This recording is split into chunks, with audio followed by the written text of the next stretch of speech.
শুভ সকাল আমার প্রিয় বন্ধুরা, কেমন আছো সবাই? আশা করছি সকলে অনেক বেশি ভালো আছো।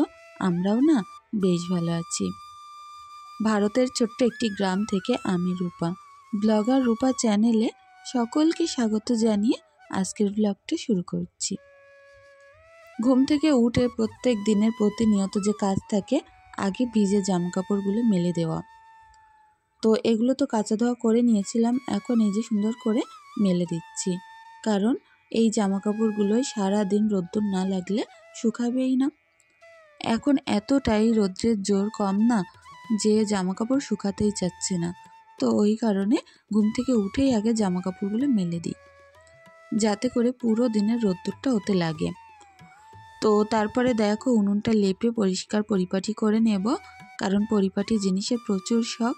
আর বিশেষ করে আমরা মেয়েরা রান্নার জিনিসগুলোকে অনেক ভালোবাসি।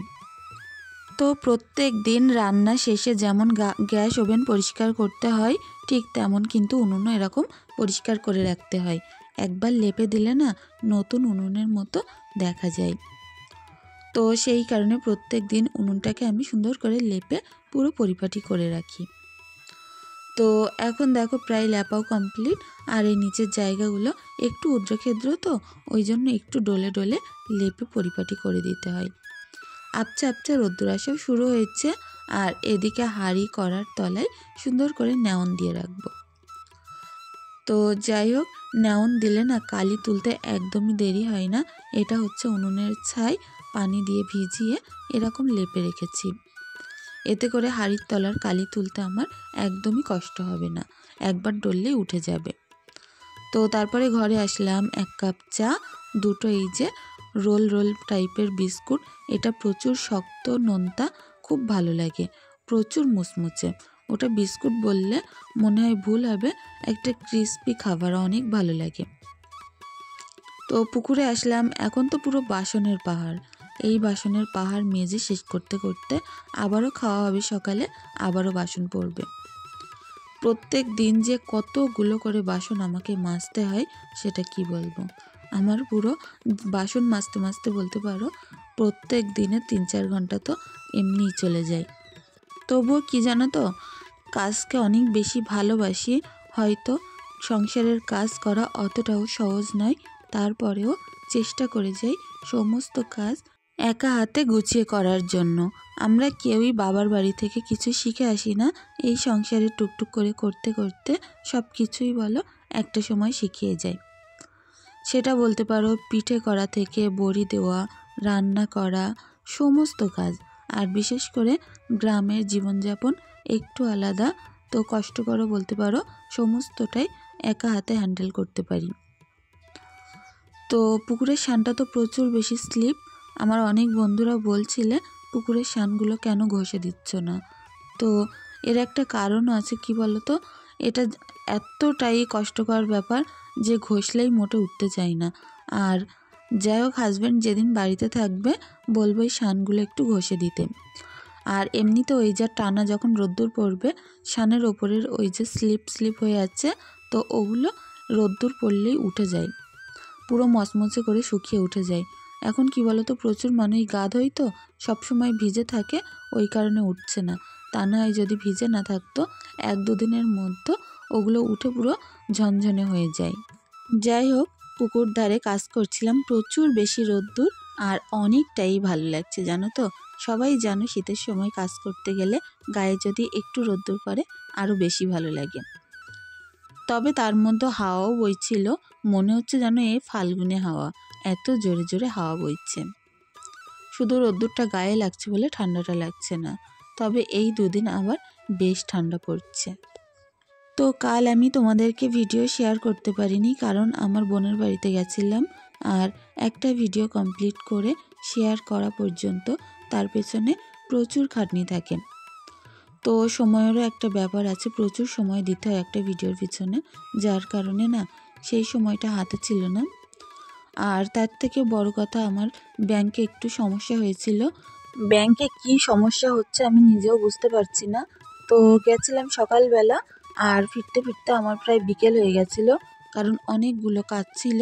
আমার ব্যাংক থেকে আপন ইচ্ছায় টাকা কেটে নিচ্ছে, আর সেটা যখন চেক করছি দেখছি শর্টফল বলে লেখা আসছে আপডেট করার পরে। তো যার কারণে একটু মনটাও একটু খারাপ ছিল, তো সেই কারণে আর ভিডিও দিতে পারিনি। তো এই শর্টফল কেন আসে আপডেট করার পরে আমি নিজেও বুঝতে পারছি না। তো যাই হোক, আর মন খারাপের মধ্যে আর ভিডিও করা হয়নি, কারণ অনেক টাকাই আমার কেটে নিয়েছে, যেগুলো আমার নিজের ছোট্ট সঞ্চয় থেকে জমানো। আর যাই হোক, খারাপও লাগছিল, ভেবেছিলাম ব্যাংক থেকে এসে বিকালে হলেও ভিডিও শেয়ার করব। তবে ওই ব্যাংকে যাওয়ার পরে ওই যে সমস্যাটা হয়েছে, তারপরে আর ইচ্ছাই হলো না বাড়িতে এসে যে আর কোনো কিছু শেয়ার করি। তারপরে বোনের বাড়িতে নিমন্ত্রণ ছিল, আর ওখানে যেতে গিয়ে বেশ সন্ধ্যা হয়ে গেছিল। সব কিছু মিলিয়ে কালকের দিনটা অনেকটাই ভালো খারাপের মধ্যে দিয়েই কেটেছে।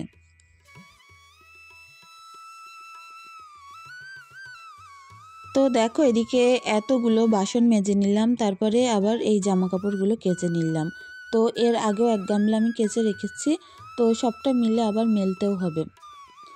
তো এই শীতের সময় আমার যে এত পরিমাণে জামা কাপড় কাচতে হয় সেটা কি বলবো। হাজব্যান্ড তো প্রত্যেক দিন কতগুলো করে খুলে রাখে, সেই সঙ্গে ঈশা আর সিমরান। তো সব কিছু মিলিয়ে অনেকটাই অসম্ভব ব্যাপার হয়ে যায় সকালবেলায় কাচা ধোয়াটা। শীতের সময় জানোই তো, বেশি কাচা ধোয়া করতে গেলে কতটা বেশি অসুবিধা হয়। তারপরেও উপায় নেই, একা সংসার, সব কিছু যখন একা করতে হয় এগুলোও তো করতে হবে।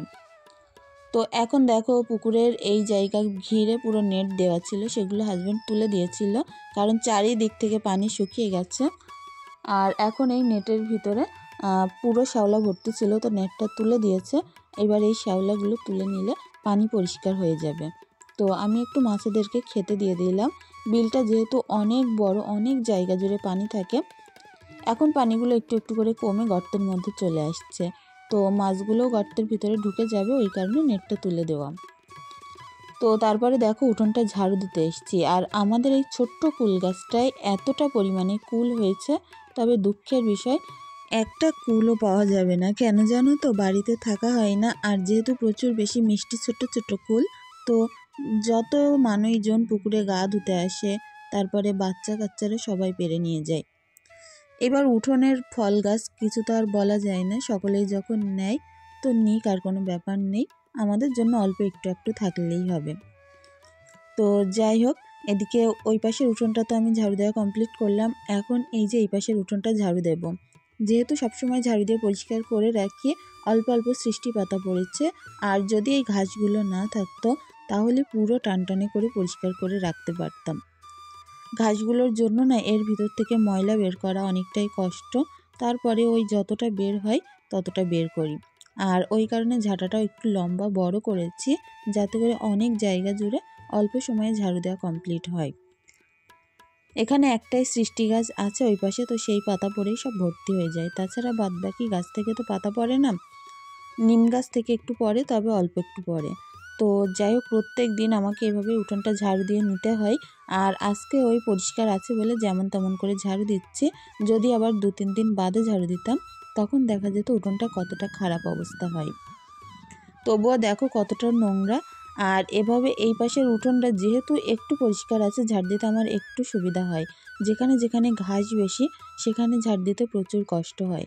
মেহেন্দি তলাটা সুন্দর করে পরিষ্কার করে নিয়ে নারকেল গাছের গোড়া দিয়ে ঝাড় দিয়ে আমার এই যে ছোট্ট মুরগির ফার্ম আছে, সমস্ত আনাজ কানাজ একেবারে পরিষ্কার পরিপাটি করে নেব। বললাম না, সংসারের কাজগুলো হয়তো দেখাই অনেকটাই ভালো, তবে অনেকটাই কষ্টকর ব্যাপার, অতটাও সহজ নয়। সবটা পরিপাটি করে উঠতে গেলে প্রচুর বেশি সময়ের দরকার হয়। আর তার বাদে রান্নাবান্নাও আছে, বাচ্চা কাচ্চা সামলানো, সব কিছু মিলে না একটু যদি বুদ্ধিসাদ্ধি করে না চালা হয়, টাইমের মধ্যে তো কাজ শেষ হবেই না, আরও তা বাদে সব কিছু গন্ডগোল হয়ে যায়। তো যাই হোক, মোটামুটি উঠোনটা এখন ঝাড়ু দেওয়া কমপ্লিট হবে। আর ওই দেখো, আমি কাঠকুটো গুছিয়ে রেখেছি, ওখান থেকে নিয়ে আর রান্না করি। এখনও অনেক কাঠকুটো আছে, ছাদে কিছুটা আছে, ওই পাশে বাগানে কিছুটা জড়ো করা আছে। তো ভাবছি সবগুলো এক জায়গায় করে এখানে রেখে দেব, দিয়ে সুন্দর করে একটা পেপার দিয়ে ঢেকে রাখবো, যাতে করে বর্ষাকালে আমার কাঠকুটো সুন্দর ঢাকা শুকনো থাকে। তো এখন এই মাথায় এসছিলাম একটু, যে নারকেল গাছগুলোয় কতটা নারকেল হয়েছে দেখতে, কারণ আবার কিছুক্ষণ বাদে নারকেল পাড়ার লোক আসবে বলেছে। তো নারকেল বেচার টাকাগুলো সবটাই আমার থাকবে, ওগুলো আমার হাজব্যান্ড আমাকেই দেয় সংসারের খুঁটিনাটি খরচাগুলো সামলানোর জন্য। সেখান থেকে যতটা সম্ভব আমি আমার দরকার মতো খরচা করি, বাদ বাকিটাই আমার অ্যাকাউন্টে আমি রেখে দিতাম। তো ভাবো সেখান থেকে টাকাগুলো কেটে নেওয়ার পরে কতটাই বেশি খারাপ লাগছে। তো যাই হোক, এভাবে ঠকতে হবে কখনোই ভাবিনি। আর কালকেও একবার ব্যাংকে যাব, দেখা যাক কি বলে, কি সমাধান শেষ পর্যন্ত হয়। কারণ অল্প টাকা হতো, ছেড়ে দেওয়ার কোনো অসুবিধাই ছিল না, যেহেতু কষ্ট করে জমানো অনেক টাকাই আমার কাছে বলতে পারো। তোমাদের কাছে হয়তো খুব বেশি নাও হলেও আমার কাছে ওই অল্প টাকায় অনেক টাকা। তো সেই কারণে আরও একবার ব্যাংকে যাব আর খোঁজখবর নিয়ে কথা বলে দেখব যে এর কোনো সুরাহা কি সমাধান হয় কি। এখন দেখো এই যে গাছগুলো পরিষ্কার করে নিচ্ছি আর দুটো একটা পাতা ছিঁড়ে নিচ্ছি, যেগুলো আমার উনুন ধরানোর কাজে লাগবে। কারণ আমার উনুনটা ধরানোর জন্য কোনো রকম পাটকাঠি নেই, নারকেল পাতা দিলে ধরতেই চাচ্ছে না। আর এই কলার পাতা এত বেশি সুন্দর জ্বলে যে একটা দিয়ে উনুন ধরিয়ে দিলে পুরো দাও দাও করে জ্বলে ওঠে সব কিছু। তো সেই কারণে অল্প কটা পাতা নিলাম, যখন যেমন প্রয়োজন পড়বে উনুন ধরানোর জন্য তখন এখান থেকে দুটো চারটে করে পাতা কেটে কেটে নিয়ে গেলেই হয়ে যাবে। এতে করে গাছটাও পরিষ্কার থাকবে, আমার উনুন ধরানোরও কষ্ট হবে না। তো এই কাঠগুলো আমি সকালবেলা রৌদ্রে দিয়ে গেছিলাম, যেহেতু বাগানের ওই পাশে ছিল, দেখেছিলাম সরু সরু কাঠ এনে এর ওপরে রেখে দিয়েছিলাম। সারা সকাল রোদ্দুর লেগেছে আর এখন কাঠগুলো নিয়ে উনুন পাড়ে চলে যাব। সারা বছর হয়তো কাঠে রান্না করতে পারি না, কারণ বর্ষাকালে আমার বাড়িতে অনেক পানি উঠে যায়, তবে যত সম্ভব চেষ্টা করি যতটুকু পারি কাঠে রান্না করতে। এতে করে আমার গ্যাসটা অনেকটাই সাশ্রয় হয় আর বাড়ির যে কাঠকুটোগুলো সেগুলো জ্বালিয়ে উঠোনটাও পরিষ্কার থাকে। তো যাই হোক, ওই জন্যই সারা বছর না পারলেও এই অন্তত শুকনোর সময়গুলো পুরো আমি কাঠেই রান্না করি। তো যাই হোক বন্ধুরা, এদিকে দেখো ঘরে চলে আসলাম আর বিছানাপত্র সুন্দর করে গুছিয়ে পরিপাটি করে নিচ্ছি। এ ঘরে যেহেতু সিমরান থাকে খুব বেশি নোংরা হয় না, কারণ রাত্রে এসে একটুখানি শোই আর পড়ার টাইমে তো টেবিলেই পড়ে, ওই কারণে এরকম পরিষ্কার থাকে। তো আমি একটু তারপরে ঝেড়ে পরিষ্কার করে দিচ্ছি যাতে করে বিছানাটা টান টান দেখা যায়। আর এই ঘরের জানলাটা প্রচুর বেশি বড়, অনেক রোদ্দুর আসে খাটের ওপরে, খুব বেশি ভালো লাগে জানো তো। আর এখন এই এতগুলো জামা কাপড় হয়েছে, এগুলো ভাঁজ করব, করে যার যার জায়গা মতো সুন্দর করে গুছিয়ে রাখবো। কি বলো তো, কাজের নাম হচ্ছে কর, যতক্ষণ করতে পারবো ততক্ষণ কাজ হবে, আর যতক্ষণ করতে না পারবো কাজগুলো পড়ে থাকবে। সকাল থেকে নিঃশ্বাস না ফেলে চেষ্টা করি যে কাজগুলো আগে গুছিয়ে নিই এক নিঃশ্বাসে, তারপরে গিয়ে শান্তির নিঃশ্বাস ফেলবো। আর এভাবে মনোবল দৃঢ় করে নিয়ে যদি কাজে লাগা হয় না, সমস্ত কাজটাই হয়ে যায়।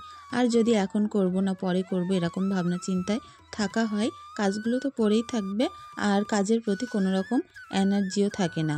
তো এখন আমার নতুন চুড়িদারটা আলাদা করে ভাঁজ করে রেখে আসলাম, তারপরে সিমরানেরগুলো ঈশারগুলো যার যার জায়গা মতো এরকম বাস্কেটে করে রেখে দেব। আর আমার যে জামা কাপড়গুলো বড় বড় সেগুলো আমি ছোট্ট ছোট্ট করে ভাঁজ করে রেখেছি, প্রত্যেকটা আলনায় গুছিয়ে রাখবো। যার যার জিনিস জায়গা মতো অর্গানাইজ করে গুছিয়ে রাখতে পারলে আর কিন্তু অসুবিধা হয় না, যখন দরকার পড়ে আমাদের আমরা তখন সেই জিনিসটা সেই জায়গা মতো খুঁজে পাই। আর এদিকে দেখো ঈশা প্রচুর বেশি খেলা করছে, আর ও না এই রোদ্দুরটাই বসে অনেক খেলা করে। এই জায়গাটা ভোর রোদ্দুর থাকে সারা সকাল, তো সেই কারণে আমি চেষ্টা করি ওর খাটের ওই কোনায় খেলা করতে দিতে। বাইরে খেলতে দেওয়া যায়, অনেক রোদ্দুর থাকে, তারপরে বাইরে চারিদিকে পুকুর, তো হয়তো কাজ করতে করতে মনের ভুলে পুকুরে টুকুরে পানি আনতে চলে যায়, ওই কারণে বাইরে খেলতে দিই না। আমি চেষ্টা করি সবসময় ওই ঘরটায় কোনায় খেলতে দিতে, আর ও কিছু বলে না, খাটের উপরে একা একাই খেলা করে। তো ঈশাকে স্নানটাও করিয়ে নিয়ে এসেছি আর এখন বাজে বেলা 11টা, আর ঈশাকে সুন্দর করে একটু সেরিল্যাক্স খাইয়ে দেব আর তারপরে আমি আবার রান্নাও করতে যাব। দেখো কত সুন্দর করে গুছিয়ে খাচ্ছে বসে। তো আমি চেষ্টা করি বাচ্চা কাচ্চার একা একটু খেতে দিতে, তারপরে নিজে খাইয়ে দিতে, কারণ বাচ্চা কাচ্চার নিজের প্রচেষ্টা থাকার অনেক বেশি দরকার। আর এই যে আগ্রহটা প্রচেষ্টাটা একটু বড় হলেও কিন্তু নিজে নিজে খেতে শিখেও যাবে, ওর আর কোনো অসুবিধা হবে না। তো সেই কারণে সিমরানও ছোটোবেলায় একা একা যখন থেকে তুলে খেতে যেত আমি দিতাম, তারপরে এখন দেখো পুরোপুরি একা একা তুলে খায়। ওকে কিন্তু আমার অনেক দিন আগে আর খাইয়ে দিতে হয় না, ও একা একা সুন্দর করে তুলে তুলে খেতে পারে। আর ঈশাকেও চেষ্টা করছি সেরকমই অভ্যাস করানোর জন্য, কারণ যার যার নিজের প্রতি নিজের দায়িত্ব থাকা অনেকটাই ভালো। অন্যের ওপরে দায়িত্ব রেখে যদি চলা হয়, সে কিন্তু একটু হলেও কাজে গাফিলতি করবে। আর নিজের কাজ যখন নিজে করা শিখবে, সেই গাফিলতিটা তার আর থাকে না। এদিকে দেখো সুন্দর করে একটু শাক ভাজা করে নিলাম। এটা হচ্ছে বেতো শাক, সিদ্ধ করে রেখেছিলাম আলু দিয়ে। তো সেটা একটু তেলে দিলাম রসুন আর পেঁয়াজ দিয়ে, কাঁচা লঙ্কা দিয়ে। তো ওইভাবে শাকটা নামালাম। আর আজকে দেখো এই কতগুলো মাছ কিনে নিয়ে এসছে। আর বিশেষ করে আমি এই আট ট্যাংরা মাছ এটাকে বলে, এই মাছের মাথা খেতে প্রচুর ভালোবাসি। তো অনেক বড় মাথা, যেটা কেটে প্রায় 1-1.5 কিলো ওজন হয়েছে। তো সেটুকুনি কুচিয়ে নিয়ে এসছে। আর তার সঙ্গে অল্প একটু ঈশা সিমরানের জন্য মাছ আর পেটি এনেছে। তো এগুলোই আর সুন্দর করে ঝাল করব। আর এতটাই মজার হয়েছিল না, টমেটো ধনেপাতা দিয়ে এরকম মাছের ঝাল করলে প্রচুর ভালো লাগে। তো চলো বন্ধুরা, কাজগুলো করতে করতে আমার কিছু সুন্দর বোনেদের কমেন্টের রিপ্লাইগুলো দিয়ে দেওয়া যাক। নুসরাত জাহান ঝিলিক যে বোন আমাকে লিখেছো, আমার আগের ভিডিওতে ফার্স্ট লাইক এবং ফার্স্ট কমেন্ট করেছো, তো তার জন্য অনেক অনেক ভালোবাসা বোন। আর আমার ভিডিওর অনেক প্রথম থেকেই তুমি দেখো, তার জন্য অসংখ্য অসংখ্য ধন্যবাদ। ডলি বোন আমাকে বলেছো, আপু চলে আসলাম, লাইক দিয়ে ভিডিওটি দেখা শুরু করলাম আর পুরো ভিডিওটি দেখলাম। অনেক ধন্যবাদ বোন এত সুন্দর একটা কমেন্ট করার জন্য। অনেক ভালো থেকো। মইনুল হক প্রোফাইল থেকে একটা বোন আমাকে কমেন্ট করেছো যে আমার নামটা নেবে। তো তুমি অবশ্যই পরের দিন তোমার নামটা লিখে রেখে যেও, আমি অবশ্যই নেব। কারণ এখানে যে প্রোফাইলের নাম আছে আমি সেটাই নিলাম। অনেক ভালো থেকো বোন। আর এটাও বলেছো তোমার বাড়িতে যাওয়ার অনেক ইচ্ছে। তো অনেক ধন্যবাদ এত সুন্দর একটা কমেন্ট করার জন্য। আর আমার বাড়িতে অবশ্যই ঘুরে যেও। তাসনিম ইসলাম বোন আমাকে বলেছো যে আপু তোমাদের কিসের দোকান? আমাদের হচ্ছে মুদিখানার দোকান। আর এটাও বলেছো সারাদিন অনেক ব্যস্ত থাকি, তার মাঝেও তোমার ভিডিওগুলো দেখি আর সবগুলো শেষ করি। তো অনেক ধন্যবাদ বোন যে তুমি এত সুন্দর কমেন্ট করেছো।